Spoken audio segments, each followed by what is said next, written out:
Halo semua, Assalamualaikum warahmatullahi wabarakatuh. Balik lagi di channel YouTube aku.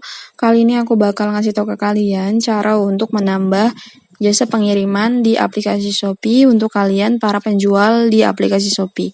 Tonton video aku sampai habis, tapi jangan lupa untuk subscribe, like, and comment.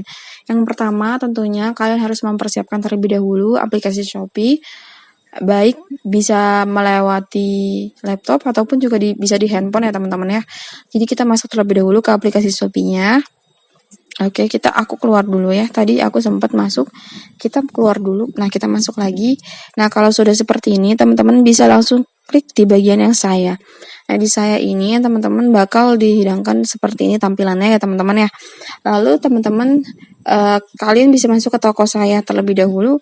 Nah, di bagian toko saya, kita masuk ke toko saya. Tapi ini tuh berbeda dengan yang sebelumnya aku pernah jelasin juga. Kalian nggak perlu untuk masuk ke program penjual Shopee. Jadi kalian harus masuk ke pengaturan saja. Di bagian pengaturan itu ada di yang sebelah lonceng, sebelah atas ya. Di atas sebelah kiri lonceng. Kalian bisa masuk di situ. Nah, di sini tuh ada mengenai beberapa informasi, baik dari informasi toko tersendiri, baik mengenai pengizinan penawaran harga, lalu ada fitur toko libur di aplikasi Shopee, lalu juga ada opsi pengiriman, pengaturan pembayaran, lalu juga ada pengaturan notifikasi, pengaturan chat, pengaturan akun, dan juga bahasa. Nah, teman-teman, kalau misalkan kalian ingin menambah jasa pengiriman di aplikasi Shopee, kalian bisa atur di bagian opsi pengiriman ini. Nah, di bagian pengaturan jasa kirim toko, kalian bisa untuk pilih di bagian regular cashless-nya. Di sini tuh aku ada mengaktifkan bagian COD untuk mungkin ada juga orang-orang yang pengen beli gitu tapi dia tuh pengen COD gitu belinya tanpa harus transfer gitu kan. Itu memudahkan juga untuk teman-teman yang mau ngebeli tapi nggak ada misalnya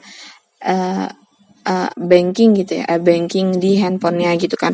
Terus di sini juga aku mengaktifkan beberapa jasa pengiriman yang lain gitu, baik si cepat reguler, lalu JNT, lalu juga JNE reguler. Nah, di sini aku tidak mengaktifkan ID Express pas reguler, lalu Antaraja reguler, dan juga Ninja Express. Nah, kalau misalkan kita mau nambah, kita tinggal klik aja di bagian yang misalnya mau nambah misalnya Ninja Express. Jadi kalian tinggal di klik yang warna hijau ini. Lalu kalau misalkan kalian mau tambah misalnya Antaraja reguler, kalian bisa langsung klik yang hijau aja. Atau mungkin kalian sebelumnya kalian tuh nggak mau sebelumnya kalian mau pakai JNT reguler misalnya ya, JNT Express gitu misalnya, tapi kalian tuh nggak mau pakai lagi gitu, kalian bisa langsung aja.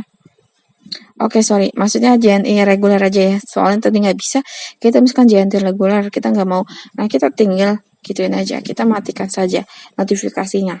Lalu kita tambahkan saja seperti ini ya teman-teman ya, seperti biasa. Nah, untuk hematnya kalian juga bisa aktifkan di bagian sini. Nah, ini ada hematnya sendiri. Nah, untuk hematnya itu ada COD, si cepat halu, JNT ekonomi, Antaraja ekonomi, dan lain sebagainya. Kita misalkan mau mengaktifkan si cepat halu dan JNT ekonomi. Nah, seperti ini teman-teman. Dan untuk kargonya sendiri kalian misalkan mengaktifkan juga boleh. Dan di sini untuk someday-nya sendiri di sini ada Antaraja someday, Grab Express someday, GoSend someday, itu juga boleh banget. Jadi kalau misalkan kalian mau mengaktifkan tinggal diaktifkan saja.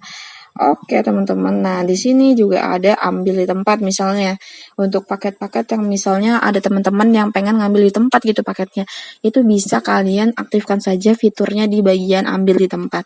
Nah untuk kalau misalkan mau pakai Bluebird kirim, kalian bisa juga aktifkan ya di jasa kirim lainnya teman-teman. Nah di sini tuh tinggal aktifkan aja sih sebenarnya, jadi kurang lebihnya seperti itu untuk cara menambah atau mengurangi jasa pengiriman di e-commerce Shopee untuk kalian para penjual di e-commerce ini. Nah, mungkin itu aja yang ingin aku sharing ke kalian. Semoga cara ini bisa bermanfaat. Sampai jumpa di next video. Wassalamualaikum warahmatullahi wabarakatuh.